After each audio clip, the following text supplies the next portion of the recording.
Good morning. 6th సెమ్లో paper 7. So Newton's మెథడ్లోనే మనకు next method of false position. అంతకుముందు సీకెండ్ మెథడ్ గురించి నేర్చుకున్నాం. తర్వాత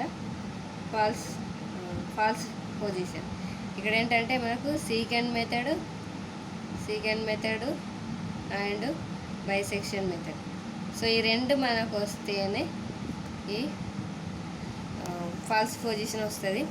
సో బైసెక్షన్ మెథడ్ తెలుసు మీకు, మనకు ఒకటి నెగిటివ్ ఒకటి పాజిటివ్గా తీసుకుంటాం.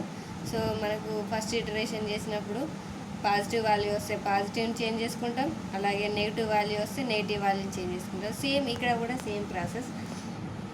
ఫార్ములా ఏంటిదంటే మనకు సీకెండ్ మెథడ్ ఫార్ములా చేసుకుంటూ వెళ్తే మనం ఫార్ములా చేసుకుంటూ వెళ్ళి ఎక్కడ ఇటరేషన్ ఎక్కడికి ఇచ్చిండో మనం కండిషన్ ఎక్కడ ఇచ్చిండో అక్కడి వరకు చేసినాం. కానీ ఇక్కడ ఏంటంటే మనం -1 +1 తీసుకొని బైసెక్షన్ మెథడ్ లాగా ప్రాసెస్ చేసుకుంటూ వెళ్ళుడవుతుంది. సో ఒక ప్రాబ్లం చూద్దాం, అర్థమవుతుంది. సో ప్రాబ్లం చూడండి. ఫస్ట్ ప్రాబ్లం మనకి ఏమిచ్చిండే, ఎక్కడ ఎన్ని ఇటరేషన్ అక్యురేట్ టు వితిన్ 10⁻⁻4 అంటే 4 డిజిట్స్ వరకు సేమ్ రావాలి. ఫంక్షన్ ఏమి ఇచ్చిండే, x - 0.5 - 0.2 sin x = 0. ఇంటర్వెల్స్ ఏమి ఇచ్చిండు, 0, π/2. సేమ్ మనం ఫస్ట్ సీకెండ్ మెథడ్ అనే వేసుకోవాలి. ఇచ్చిన ఇంటర్వెల్స్ని నేను ఏమన్నా తీసుకుంటున్నాను, ఫస్ట్ ఫంక్షన్ రాసుకుంటున్నాను. f(x) ఫంక్షన్ అంటే x - 0.5 - 0.2 sin x. నెక్స్ట్ ఇంటర్వెల్స్ని ఏమన్నా తీసుకున్నాం మనం సీకెండ్ మెథడ్లో, p0 = 0, p1 = π/2. సో మనకు సీకెండ్ మెథడ్ బైసెక్షన్ మెథడ్ రెండు వస్తేనే ఈ ప్రాసెస్ అర్థమవుతుంది. రెండు బేస్ చేసుకొని మనకు ఫాల్స్ పొజిషన్ ఉంటుంది. సో నెక్స్ట్ Q0 వాల్యూ కావాలి. Q0 వాల్యూ ఏంటిది, f(p0) వాల్యూవే మనకు Q0 వాల్యూ వస్తుంది. సో f(p0) వాల్యూ ఎంత, 0. సో ఫంక్షన్లో ప్రతిక్షేపిస్తున్న 0 - 0.8 - 0.2 sin x చూడండి. సో 0 అవసరం లేదు, -0.8 - 0.2 sin x అంటే ఎంత ఇక్కడ మనకి 0 కదా, sin 0. సో ఎంత వచ్చింది మనకు, -0.8. సో దీన్ని మనం బైసెక్షన్ మెథడ్లో ఒక పాజిటివ్ ఒకటి నెగిటివ్గా వేసుకుంటున్నాం కదా. సో మనకు <0. నెక్స్ట్ Q1 వాల్యూ కావాలి. Q1 వాల్యూ ఏంటిది, f(p1) వాల్యూయే మనకు Q1 వాల్యూ.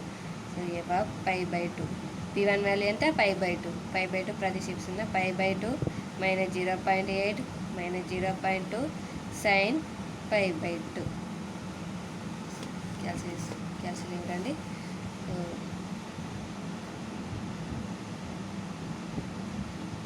పై ఎక్కడ ఉంది మనకి ఇక్కడ.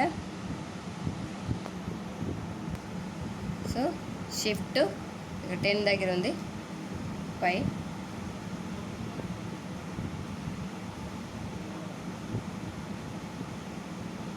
బ్రాకెట్ ఓపెన్ చేసుకుంటున్నా, π/2 బ్రాకెట్ క్లోజ్, -0.8 - 0.2 sin π/2 ఎంత వచ్చింది మనకు, 0.07079632668. సో >0 ప్లస్లో వచ్చింది కదా, >0. నెక్స్ట్ ఫాల్స్ పొజిషన్ యొక్క ఫార్ములా. సో ఇక్కడ చూడండి మనకి ఏంటిది, Q0 <0 వచ్చింది, అలాగే Q1 వచ్చింది. So then the root lies between, మనకి ఏమైతాయి రూట్స్ ఏమైతాయి ఇక్కడ, lies between. So p0, p1 అయితే ఓకేనా. So same bisection method. So next falls position formula ఏంటిది, ఇక్కడ మనకు Pn is equal to Pn minus 1 minus Qn minus 1 into Pn minus 1. Same అనేది second method ఫార్ములానే, no change. మనకు secant method నేర్చుకుంటే ఆటోమేటిక్గా falls method formula కూడా అదే కదా. సో రెండు ప్రాసెస్ ఈజీ అయిపోతుంది. ఓకేనా? సో సీకెండ్ మెథడ్ ఫార్ములా కూడా ఇదే కదా. సో ఇప్పుడు నెక్స్ట్ ఫస్ట్ ఇటరేషన్ తీసుకుంటున్నా. n ఈజ్ ఈక్వల్ టు ఎంత? n is equal to 2. n is equal to 2. 2ను ప్రతిక్షేపిస్తే ఎంత? p2 is equal to p1 value p0 ఉంది, p1 ఉంది, అలాగే p2 next. So p2 is equal to 2 ప్రతిక్షేపిస్తే 1 minus q1 p1 p0 by q1 minus q0. So values అన్నీ ఉన్నాయి కదా. p1 value ఉంది, q0 ఉంది. సో ప్రతిక్షేపిద్దాం. సో p1 వాల్యూ ఎంత ఇక్కడ మనకి? 5/2 మైనస్ q1 వాల్యూ ఎంత? q1 వాల్యూ ఎంత వచ్చింది? 0.5709363268 నెక్స్ట్ ఇంటూ p1 వాల్యూ ఎంత? 5/2 మైనస్ p0 వాల్యూ ఎంత? 0 బైకి by.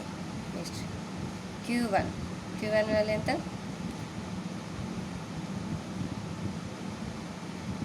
68. So next minus q0 value ఎంత వచ్చింది?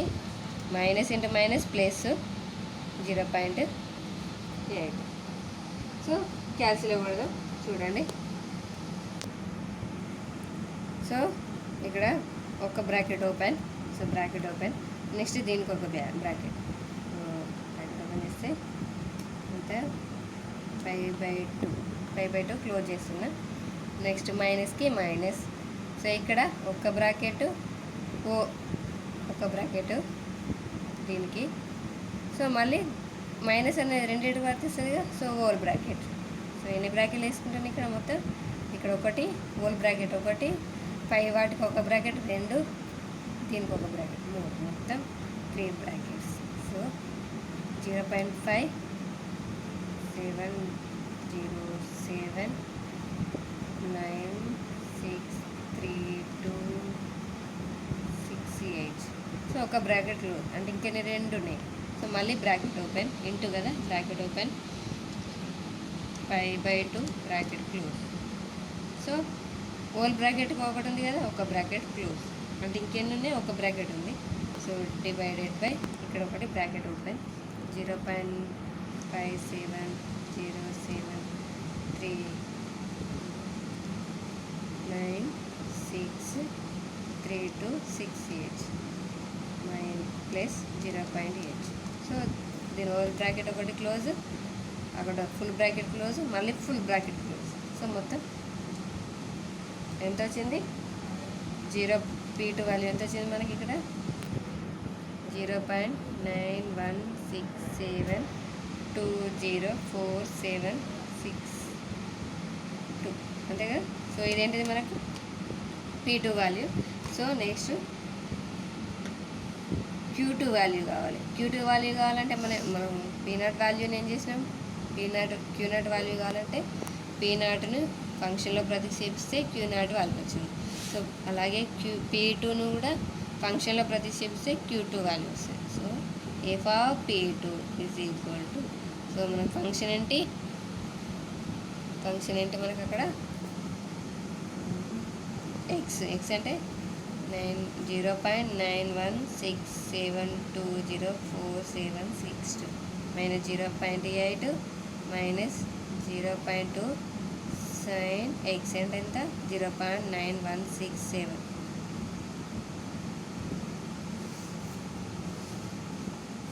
సో చూద్దాం తీసుకుంటూ.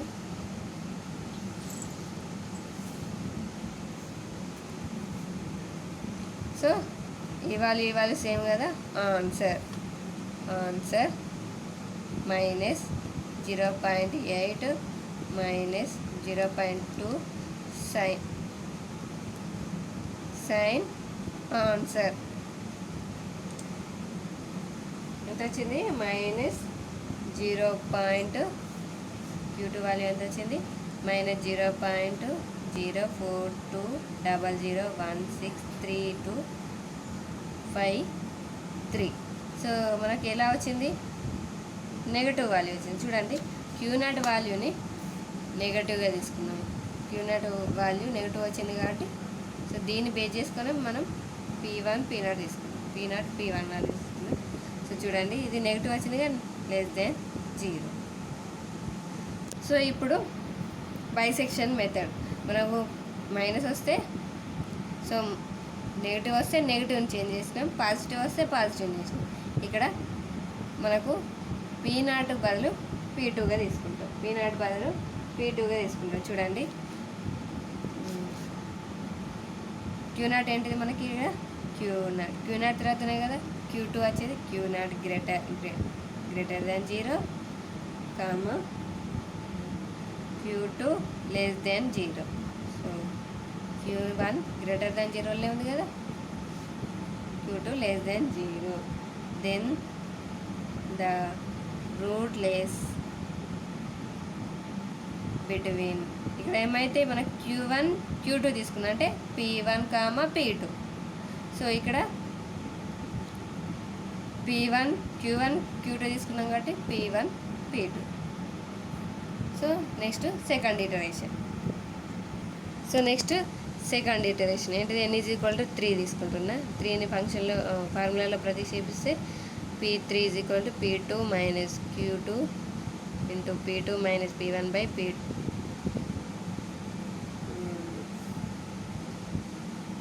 ఓకే, సో చూడండి P2 - P1 ఎలా వచ్చిందని డౌట్ రావచ్చు.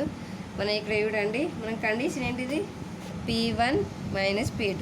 సో మనం చేంజ్ చేసింది ఏంటిది P0 value. So P0 change చేసినప్పుడు సో మనం ఫంక్షన్లో 3ని ప్రతిక్షేపించినప్పుడు ఎంత వస్తుంది మనకి ఇక్కడ ఫంక్షన్ ఏంటి, మనకి ఇక్కడ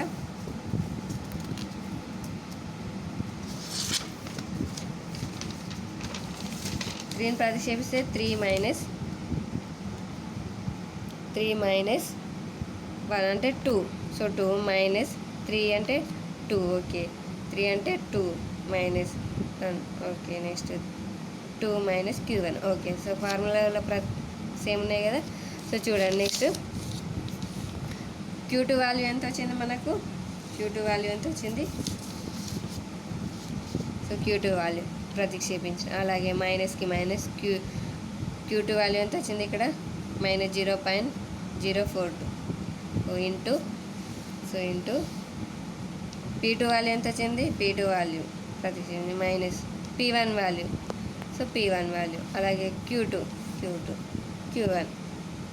వాల్యూ. సో మన సేమ్ ప్రాసెస్లో మనం క్యాల్సిలో కొడితే మనకు P3 వాల్యూ వచ్చింది. సో P3 వాల్యూ ఎంత వచ్చింది 0.96155132. ఓకేనా. సో వచ్చిన P3 వాల్యూని ఫంక్షన్లో ప్రతిక్షేపిస్తే మనకు Q3 వాల్యూ వస్తుంది. Q3 వాల్యూ వచ్చింది. ఎట్లా వచ్చింది, నెగటివ్లో వచ్చింది. So <0 negative. సో నెగటివ్ చూడండి, మనకు నెగటివ్ ఏమొచ్చింది ఇంతకుముందు Q2 వాల్యూ వచ్చింది. సో Q1 అలాగే ఉంచి, Q1 గ్రేటర్ దాన్ కదా, Q1 అలాగే ఉంచి Q2కి బదులు Q3 తీసుకుంటాం. సో నెగిటివ్ వచ్చింది కదా, సో నెగిటివ్ని చేంజ్ చేయాలి అంటే Q2ని చేంజ్ చేసి Q3గా రాసుకుంటాను. Q1 greater than and Q3 less than 0. So మనకు రూట్ లైస్ బిట్వీన్ ఏమైతే P1 P3. ఇక్కడ చూడండి Q3 లెస్ దాన్ 0, అలాగే P1 P3. So next third iteration చూడండి, P2 వాల్యూ ఎంత వచ్చింది మనకు, P2 వాల్యూ ఎంత వచ్చింది 0.91 వచ్చింది. ఇక్కడ చూడండి 0.96 వచ్చింది. అంటే మనకి ఎన్ని ఇటరేషన్, 4 ఇటరేషన్ వరకు, 4 ఇటరేషన్స్ వరకు సేమ్ రావాలి, అంటే ఒకటే వచ్చింది. So next third iteration. So third ఇటరేషన్లో n=4 ప్రతిక్షేపిస్తే, సో ఫంక్షన్లో 4 ప్రతిక్షేపిస్తే మనకి ఇక్కడ 4 - 1 అంటే 3. 4 - 1 అంటే 3.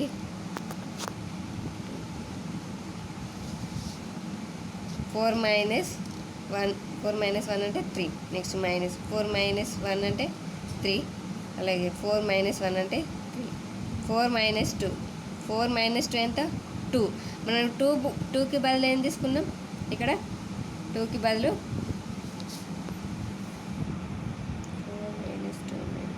సో ఇక్కడ చూడండి మనం 2 లేదు, మనకు కండిషన్ ఏంటిది Q1 P1 P2. So P1 P2 ఉంది. సో మనకు P3 ఉంది ఆల్రెడీ, P3 వచ్చింది కదా. సో మనకి ఇక్కడ ఏమవుతుంది P2 value is equal to P1 value అవుతుంది. P2 value is equal to P1 అవుతుంది. సో మనకి ఇక్కడ కండిషన్ చేంజ్ అయింది కాబట్టి మనకు ఇక్కడ P2 కదా. సో P2 వాల్యూయే మనకి ఇక్కడ P1 వాల్యూ అవుతుంది. సో చూడండి P1 వేసుకుంటున్నాం. మన కండిషన్లో ఏముందో అది తీసుకోవాలి, అంతేగాని P2 తీసుకోరాదు. ఓకేనా. So P3 minus P1.